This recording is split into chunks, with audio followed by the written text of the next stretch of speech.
So I'm just getting ready to turn into bed and I read this story today. And it's one of the scariest cruising stories I've ever read. And it's flabbergasting that this could even happen in this day and age. So yeah, I'm going to tell you what I'm talking about right after this.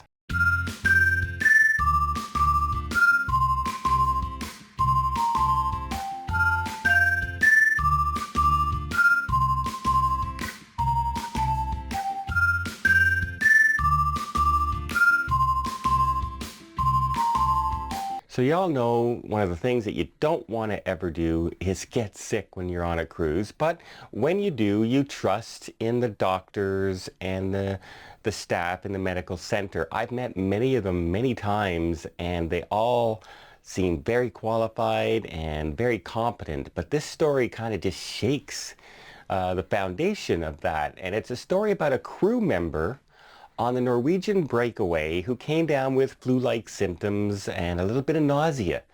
So he went down to what should have been a rather normal visit to the ship's doctor.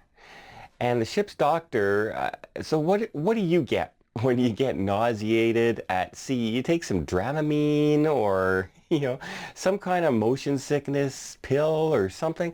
This doctor decided to inject him with 25 milligrams of a very potent, let's just say, medication. And even the FDA describes this as, very extreme and not to be used under most circumstances, only under dire circumstances. And the recommended dosage is 6.5 milligrams when you use it. And it's supposed to be administered in a very fleshy area to be distributed. So naturally, it should be in the butt, right? You're one of your most fleshy areas that there are. This doctor had the nurse and injected the gentleman in the arm, in the muscular part of the arm, with more than 5 times the amount of recommended dosage at one time. Almost immediately he complained of burning in his arm, and the doctors just said, that's normal, don't worry about it. But soon it was realized that this was going to be something more severe. His arm started to turn black and discolored.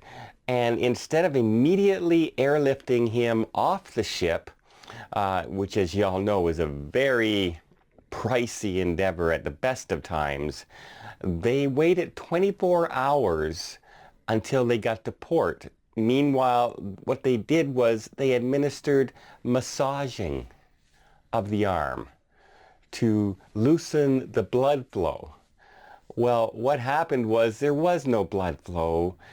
It turned gangrenous, and by the time the gentleman reached the hospital, there had been internal bleeding, and he ended up having his arm amputated at the elbow, and he lost his arm. All during this crisis. And this is a doctor on the cruise ship, one of the big cruise ships out there from a very reputable line. But now this doctor had only been on the cruise ship for about 2 months and was noted as being very inexperienced. The cruise line's defense, well, the doctor's defense at the time was that he had an anomaly and that caused the vicious reaction to the dosages. But once the prosecution put out the facts of how much of this dosage the person was using, they used it in the wrong location on the body. They used 5 times as much as they should have at one time. They didn't airlift the gentleman off when it became an issue. All these factors, and the gentleman was awarded recently in a court decision in Florida $4.6 million. And remember, this gentleman, he lost his arm, and he's still going through psychological ramifications. And remember, he went in for something as simple as flu-like symptoms and nausea on a cruise ship. How frickin' scary is that that you can lose your arm going in for nausea. That's incredible. It's absolutely unfathomable in the day of modern medicine these days that something like that could happen.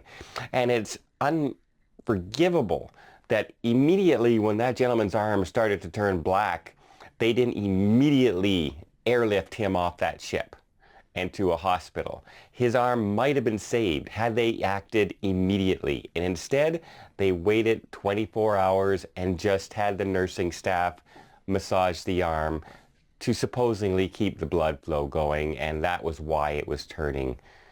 He just had poor circulation. It kind of makes me feel really good about the medical care I received over my lifetime. So that's one of the scariest stories I've ever heard of coming from a cruise ship. I hope you liked this video. I hope you liked this update. And if you did, please give it a thumbs up. If you want to see more tips, more tricks, more travel vlogs from around the world, please hit that subscribe button. Until next time, well, I'm on the Royal Princess right now, so I'll be sending some vlogs from here very shortly. Until next time, have yourself a safe and a great vacation.